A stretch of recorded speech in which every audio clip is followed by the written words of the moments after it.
ان کو پتا تھا کہ جو کچھ بھی تھا یہ کچھ نہیں ہونا چاہیے تھا جو سقیفہ بنی ساعدہ میں ہوا ہے. آج اگر حضرت ابوبکر زندہ ہونا، یقین کریں ان سے ذرا یہ اسلامک ہسٹری کے دو ٹکڑے دکھائے جائیں، خون کے آنسو روئے کہ سقیفہ بنی ساعدہ کے افیکٹ کہاں تک گئے ہیں، قیامت تک جا رہے ہیں. آج تو ہم ڈیسائیڈ کر سکتے ہیں، چلے اس زمانے میں تو کوئی کہہ سکتا تھا، آج تو ہمیں نظر آ رہا ہے نا امت ایک ہی نہیں ہو رہی. لہذا سابقون الاولون جو ہیں صلح حدیبیہ سے جو پہلے کے لوگ ہیں وہ پیٹ وہ مسلمان ہیں جن کے بارے میں ڈنکے کی چوٹ پہ رضی اللہ عنہ آیا ہے کہ اللہ ان سے راضی. باقیوں کے بارے میں رضی اللہ عنہ کا مطلب ہے اللہ ان سے راضی ہو، ہمارے دعائیہ کلمات ہیں، وہ اللہ کے علم کے ساتھ خاص ہے. وہ آپ حیران ہوں گے جب یہ تقریباً 100 نمبر آیت آئے گی سورۃ التوبہ کی، تو اس میں اللہ تعالیٰ بتائے گا اے نبی آپ کے صحابہ کے 3 گروہ ہیں. ایک وہ ہیں جو ایمان میں سبقت لے جانے والے ہیں، دوسرے صحابہ وہ ہیں جو پکے منافق ہیں، آپ کو بھی علم نہیں ہے، اور تیسرے وہ ہیں کہ جو بس ابھی مسلمان ہیں، ابھی اللہ تعالیٰ ان کو آزمائے گا، دیکھے گا کہ ان کا ایمان قبول بھی ہوتا ہے کہ نہیں. تو یہ اسی میں آگے آتا ہے رضی اللہ عنہ. تو وہ پیش کر کے تو سب پہ لگا رہے ہوتے ہیں، سب نہیں ہے. سب اگر یہ ہوتے تو ہزاروں لوگ مولا ابو بکر رضی اللہ تعالیٰ عنہ کے ساتھ بغاوت کر دیتے، یا مسلمہ کذاب کے ساتھ مل کے جو ہے وہ جھوٹے پیغمبر کے اوپر ایمان لے آتے. وَكُلًّا وَعَدَ اللَّهُ الْحُسْنَى، لیکن نبی کی صحبت کی برکت سے الٹیمیٹلی اللہ تعالیٰ نے سب کے ساتھ اچھا وعدہ کیا ہوا ہے. یعنی نبی علیہ السلام کے اوپر جو اصحاب چاہے بالکل اینڈ پہ بھی ایمان لے کر آئے، بشرطے کہ وہ مرتے دم تک ایمان پر قائم رہے، ان کی کمزوریوں سے اللہ تعالیٰ درگزر فرما کے الٹیمیٹلی ان کے لیے اچھا انجام کرے گا، جنت والا. اور یہ صرف صحابہ کی خصوصیت نہیں ہے بلکہ پوری امت میں جس نے بھی مرتے دم تک ایمان پر قائم رہا اس کے لیے اچھا وعدہ ہے.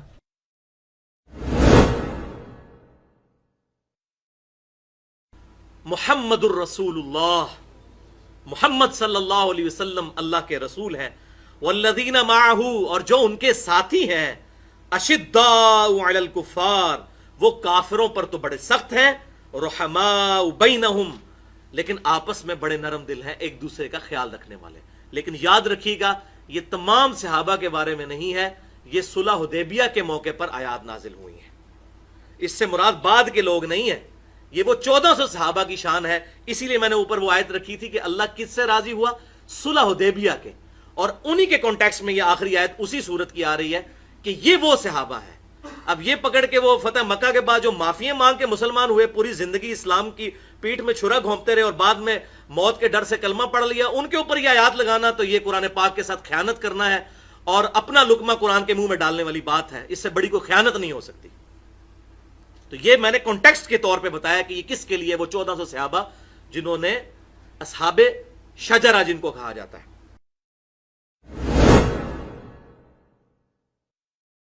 صحابہ کے زمانے میں جو مصحف ہے نا، یہ مصحف قرآن ریٹن فارم میں، یہ کسی صحابی کے پاس نہیں تھا. یہ چند ایک نسخے تھے جو آپ علیہ السلام نے لکھوائے تھے، سینکڑوں میں بھی نہیں تھے، درجنوں میں بھی نہیں تھے، 1 درجن سے کم نسخے تھے.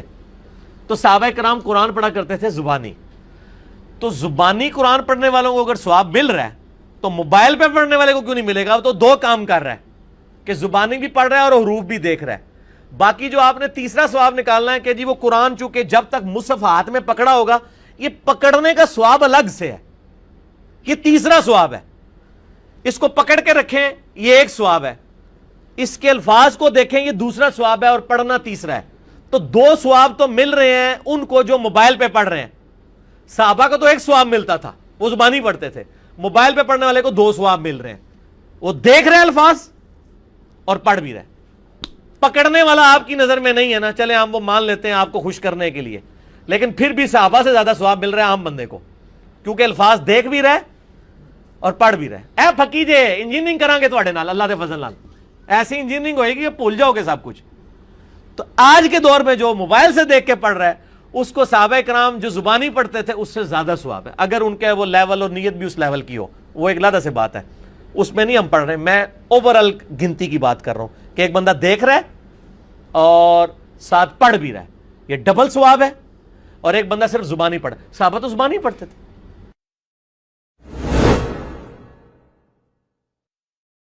بخاری اور مسلم کی متفقن علیہ حدیث ہے، درجنوں حدیثیں ہیں بخاری اور مسلم میں کہ آپ نے فرمایا کہ میرے حوض کوثر پر میرے صحابہ لائے جائیں گے، میں کہوں گا اصحابی اصحابی، تو مجھے بتایا جائے گا یا رسول اللہ صلی اللہ علیہ وسلم یہ لوگ آپ کی وفات کے بعد آپ کے دین سے الٹے قدم پھر گئے تھے اور انہوں نے دین میں بدعتیں جاری کر دی تھیں. آپ فرماتے ہیں پھر میں کہوں گا سحقن سحقن لمن غیر بعدی سحقن سحقن لمن بدل بعدی. ان پر پھٹکار ہو جنہوں نے میری وفات کے بعد میرے دین کو بدل دیا, ان کو مجھ سے دور کر دو جنہوں نے میری وفات کے بعد میرے دین کو بدل دیا. اس میں الفاظ ہیں اصحابی اصحابی. مولوی اس کا ترجمہ کر دیتا ہے امتی امتی. حضور کو امتی کا لفظ نہیں آتا تھا, امتی بھی عربی کا لفظ ہے. یہ اصحابی یہ تعویل خاص کے اعتبار سے ان صحابہ کے بارے میں ہے جو حضور کے بعد اپنا دین چھوڑ گئے تھے. وہ قانوناً صحابہ تھے لیکن ایکچوئل وہ صحابہ نہیں تھے.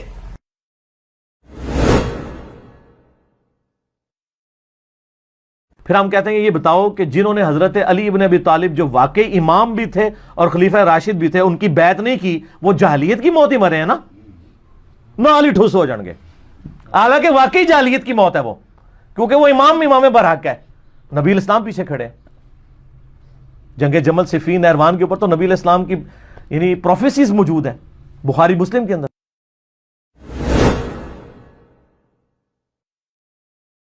آپ دیکھیں نبی صلی اللہ علیہ وسلم نے جو دعوت کھڑی کی تھی کتنی آپ نے تزکیہ کیا ہے, لیکن 30 سال کے بعد جب اس دعوت کے اندر دراڑیں ڈلی ہیں, کس بنیاد پہ ڈلی ہیں؟ مال کے فتنے کی وجہ سے. بخاری مسلم کی حدیث ہے, مجھے یہ خطرہ نہیں ہے کہ تم میرے بعد شرک میں مبتلا ہوگے, جو آپ کا آخری خطبوں میں سے خطبہ ہے جو غزوہ احد کے شہداء پہ آپ نے دیا تھا. البتہ مجھے ڈر ہے کہ تم دنیا کی محبت میں ایک دوسرے کو قتل کرو گے, پھر اسی طریقے سے تباہ و برباد ہو جاؤ گے جس طرح اگلے لوگ. تو دنیا کی محبت میں مال, منصب, وجاہت یہ سب کچھ آتی ہیں. تو اسی کی وجہ سے سارا یہ بنو امیہ بنو عباس کے جو یہ سارے معاملات ہیں کہ ایک باپ جو ہے مطلب اس کو بیٹا قتل کروا دیتا تھا, 3 بیٹے ہیں تو وہ ایک جو ہے باقی 2 بھائیوں کو قتل کروا دیتا تھا.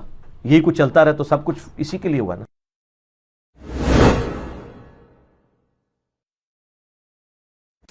مولانا اسحاق رحمہ اللہ تعالیٰ کا موقف ٹھیک ہے کہ امت میں مسلمانوں کے سیاسی طور پر پولیٹیکلی گورنمنٹ لیول کے اوپر جو امت میں خلیفہ اول ہیں وہ سیدنا ابو بکر الصدیق رضی اللہ تعالیٰ عنہ علیہ السلام ہے, اور امت میں روحانی طور پر نبی صلی اللہ علیہ وآلہ وسلم کے جو خلیفہ اول ہیں وہ سیدنا علی بن ابی طالب.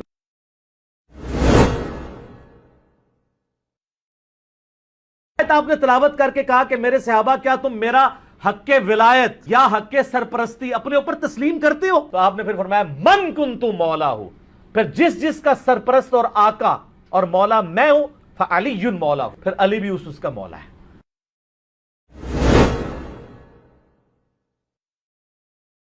میرے نزدیک یہ ہے کہ سیدنا عثمان غنی رضی اللہ تعالیٰ عنہ کی شہادت ان کی غلطیوں کا کفارہ بنی ہے. سیدنا عثمان غنی رضی اللہ تعالیٰ عنہ علیہ السلام کے قتل کا معاملہ, تو یہ بات تو ٹھیک ہے کہ ان کے خلاف جو ایک مہم کھڑی ہوئی تھی نا وہ تو ان کے گورنروں کی وجہ سے ہوئی. مینجمنٹ اس وقت سے کمزور ہونا شروع ہو گئی اور بعد میں ان کے خلاف تحریک چلنا شروع ہوئی. ظاہر ہے اس میں صحابہ تابعین سب شامل تھے, اور عبداللہ بن سبا کے اوپر ڈالتے ہیں یہ بالکل جھوٹ بولتے ہیں کہ جی عبداللہ بن سبا تھا جس نے, ایک عبداللہ بن سبا نے 40-50 ہزار صحابہ کی مت مار دی. نعوذ باللہ من ذالک. وہ بیوقوف تھے, اتنے سمجھدار لوگ تھے. یہ پالیسیز تھیں جن کا ریونج پھر سامنے آیا. کوئی عبداللہ بن سبا والا رولا نہیں.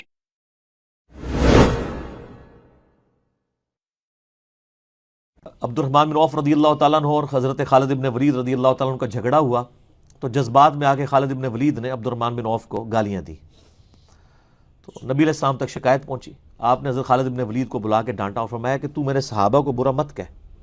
حالانکہ خالد بن ولید بھی صحابی تھے لیکن ان کو آپ صلی اللہ علیہ وسلم نے صحابی نہیں کہا, اس لیے کہ وہ قانوناً ضرور صحابی تھے لیکن وہ اس وقت میں صحابی ہوئے جب اسلام کا گولڈن پیریڈ شروع ہو گیا.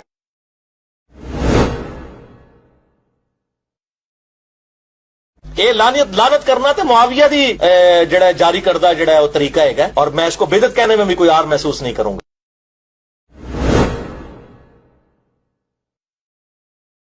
معاویہ نے اپنے سامنے حضرت مغیرہ ابن شعبہ رضی اللہ عنہما ان سے جو ہے وہ گالیاں دلوائیں, لعنت کروائی. معاویہ بن ابی سفیان, مغیرہ ابن شعبہ, عمر ابن عاص, بسر بن ارطاح رضی اللہ عنہم اجمعین کو اس حوالے سے صرف عزت کرتا ہوں کہ وہ اصحاب ہیں, باقی جو ان کے اعمال ہیں وہ اللہ کو خود جواب دہ ہے. میں لعنت کا قائل نہیں ہوں لیکن ڈنکے کی چوٹ پہ بخاری و مسلم کے حدیث کی روشنی میں ان کی غلطیاں بیان کرتا ہوں، جو غلطیاں الحمدللہ میں نے نہیں ہے، نبی صلی اللہ علیہ وسلم نے پہلی پریڈکشن کی تھی کہ انہوں نے امت کا کم پانا۔ اس میں سے ایک ڈیمانڈ یہ تھی کہ میرے بیٹے معاویہ کو اپنا منشی رکھ لیں، یہ کاتب وحی کہتے ہیں، اینج رکھایا گیا جائے، منشی رکھ لیں، آپ کے لیے کتابت کر دے گا، یہ لکھنا پڑھنا جانتا ہے۔ یہ ابو سفیان کی دل جوئی کے لیے آپ نے کیا، اور بھائی جی جو بندے سفارشی بھرتی ہوئے ہیں، یہ اسی لینگویج ہے، سفارشی، پازیٹیو سفارش کی بات کر رہا ہوں، اینج پائی جی ہوئی ہے بھرتی، یعنی کاتب وحی ہونا اگر کوئی ٹائٹل ہے اور اس ٹائٹل سے کوئی فائدہ ہونا ہوتا تو اس شخص کو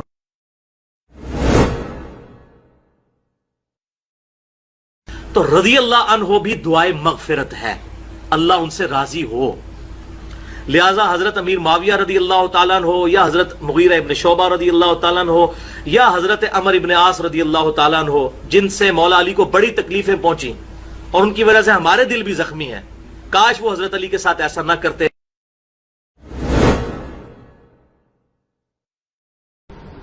معاویہ کی خاکناک آلود ہو، اللہ کی لعنت ہو ان پر جنہوں نے بغض علی کی وجہ سے رسول اللہ کی سنت کو چھوڑ دیا، اللہ کی لعنت ہو ان پر جنہوں نے بغض علی کی وجہ سے رسول اللہ کی سنت کو چھوڑ دیا۔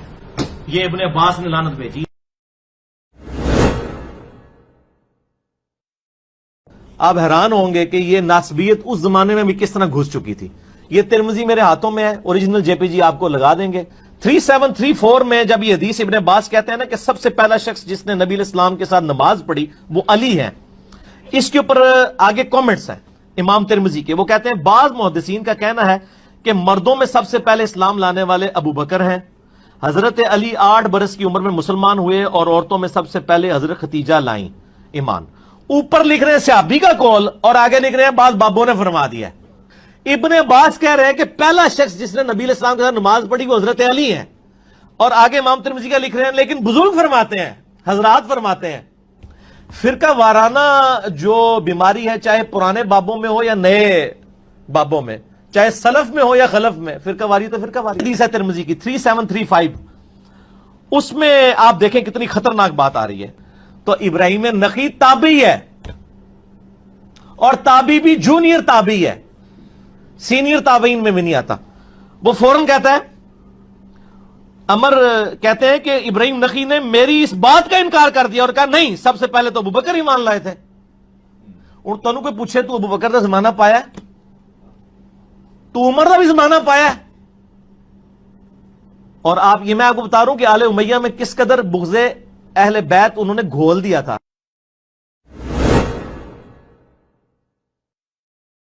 ناسبی محمد بن قاسم کو لے کے آتے ہیں، جی وہ آیا تھا، اور وہ آیا اس لیے تھا میرے بھائی وہاں سے اہل بیت تھے، وہ اپنی جانیں بچا کے ہجرت کر کے سندھ میں آئے تھے، راجہ داہر نے ان کو پناہ دی ہوئی تھی۔ اب امام بخاری رحمۃ اللہ علیہ بڑی کنٹرولڈ سی حدیث لے کے آئے ہیں، لیکن حدیثیں چھپ تو نہیں تھی۔ اگر صرف یہ کہہ رہا ہو حدیث پڑھنی نہیں چاہیے، یہ حدیث بیان نہیں کرنی چاہیے، تو پھر ہم کہیں گے کہ ایسے سلف کے ختنے چیک کرنے چاہیے کہ وہ مسلمان بھی ہے کہ نہیں۔ تو میں تو پھر وہ ایک مہذب الفاظ استعمال کرتا ہوں کہ ایسے سلف کے پھر ختنے چیک کرنے چاہیے، پھر ہم سلف سے پہلے اس کا لائسنس چیک کریں گے کہ وہ مسلمان بھی ہے کہ نہیں، بغیر نام لیے۔ تو آج اگر ابن تیمیہ زندہ ہوتا، میں پاکستان کی عدالت میں کیا انٹرنیشنل عدالت میں اس کے خلاف مقدمہ کرتا اس نے جو قرآن و سنت کے ساتھ مذاق کیا ہے۔ یہ کون سی ڈاکٹرائن امت کو دے رہے ہیں؟ یہ تو بیڑا غرق ہو جائے گا، گلی گلی قتل عام ہوگا کہ اس طرح کا جو گستاخ رسول، جن لوگوں نے حضرت عیسیٰ کی مورتیاں سجائی ہوئی ہیں اپنے گرجوں کے اندر۔ ابن تیمیہ میں نے بتایا کہ میں پھکی دے رہا ہوں، ان کو اینٹی وینم دے رہا ہوں، لاجیکل آنسر الزامی جواب کے طور پہ یہ بات کر رہا ہوں۔ بخاری میں بھی موجود ہے، بخاری میں تو وہ الفاظ نہیں ہیں، لیکن انہوں نے حوالہ لکھا صحیح مسلم انٹرنیشنل نمبر کے مطابق 6488۔ جب مسلم کا آپ 6488 حوالہ لکھیں اور آپ آدھی حدیث لکھیں گھوڑوں کے دموں کی طرح، حنفیوں والا آپ کام کریں تو ہم تو کہیں گے نا علمی خیانت ہے۔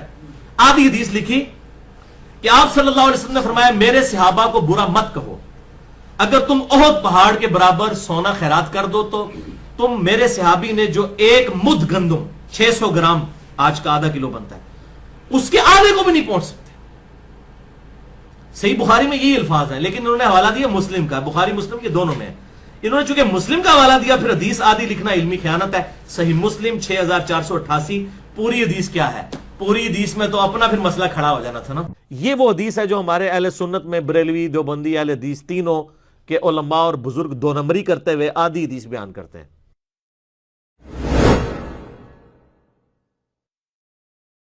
اب کافر ہیں تو کون سے کافر ہیں؟ کیا وہ اہل کتاب کافر ہیں یا بت پرست کافر ہیں؟ بت پرست تو نہیں ہے۔ اچھا، اب اہل کتاب پہ آ جائیں۔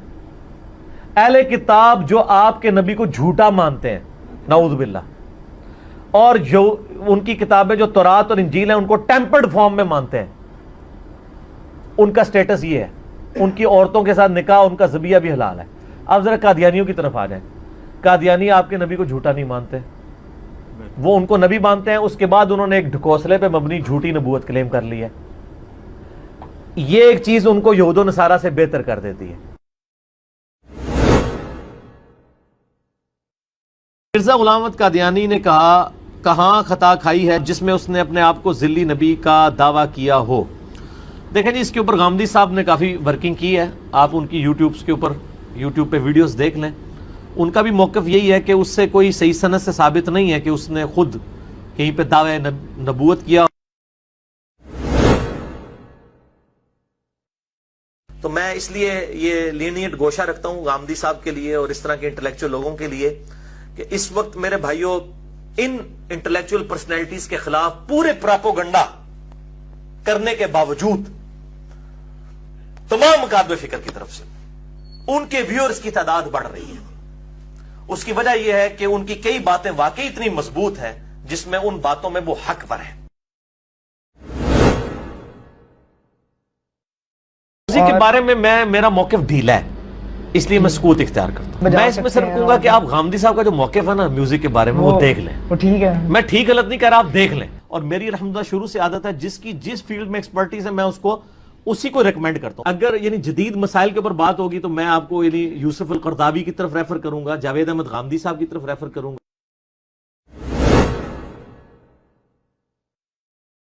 مباہلہ غیر نبی کے لیے کرنا حرام ہے، یہ صرف نبیوں کی خصوصیت ہے، یا وہ شخص پہ نبی ہونے کا دعویٰ کرے کہ میں نے حق واضح۔ صلی اللہ علیہ وآلہ وسلم نے فرمایا میری امت اس وقت تک میری سنت پر قائم رہیں گے جب تک وہ افطار کے لیے ستاروں کے انتظار نہیں کریں گے، ستاروں کے نکلنے کا انتظار نہیں کریں گے، یعنی اتنا لیٹ نہ کریں کہ آسمان پہ سیاہی چھا کر ستارے نظر آ جائیں تو وہ خیر و بھلائی پر قائم رہیں گے۔ لہٰذا اہل تشیع جو 8 سے 10 منٹ کا ڈیلے کرتے ہیں وہ اس میں شامل نہیں ہے، 3-4 منٹ کا تو ہم بھی کر رہے ہوتے ہیں، ٹھیک ہے۔ یہ 8 سے 10 منٹ کا ڈیلے نہیں بلکہ 25 سے 30 منٹ کا ڈیلے اس کیٹیگری میں فال کرے گا۔ 25-30 منٹ ڈیلے کر دینا اس چیز کی ممانعت ہے، اور یہ یہود و نصارہ کا طریقہ ہے۔ جو اہل تشیع والا معاملہ ہے 8 سے 10 منٹ والا، وہ اس کیٹیگری میں فال نہیں کرتا۔ یہ بڑی امپورٹنٹ بات ہے، اور وہ ہے ٹکی کے اوپر سجدہ کرنا، یہ مٹی کی ٹکی رکھ کر۔ تو اس میں بھی بھائیوں جذباتی ہونے کی ضرورت نہیں ہے، یہ بات بالکل حقیقت ہے کہ اہل سنت کے آپ محدثین کی کتابیں اٹھائیں، امام ترمذی نے پورا باب باندھا ہے چٹائی پر نماز پڑھنے کا جواز۔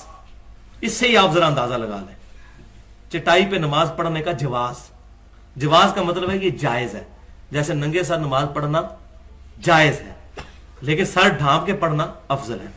نبی صلی اللہ علیہ وسلم کا عمل نہیں تھا کہ آپ چٹائیوں یا قالینوں پر نماز پڑھتے تھے، حالانکہ اس وقت پاسبلٹی موجود تھی۔ آپ صلی اللہ علیہ وسلم لائیو زمین پر نماز پڑھا کرتے تھے۔ بخاری اور مسلم کی متفق علیہ حدیث ہے، آپ کو پتہ ہے وہ شب قدر والی، کہ آپ صلی اللہ علیہ وسلم نے فجر کی نماز کا سلام پھیرا تو اس رات بارش ہوئی تھی، تو صحابہ نے نبی صلی اللہ علیہ وسلم کے ماتھے پر کیچڑ کے نشان بھی دیکھے۔ تو آپ صلی اللہ علیہ وسلم لائیو زمین پر نماز پڑھا کرتے تھے، اور اس سنت پر اس وقت صرف اہل تشیع عمل کر رہے ہیں۔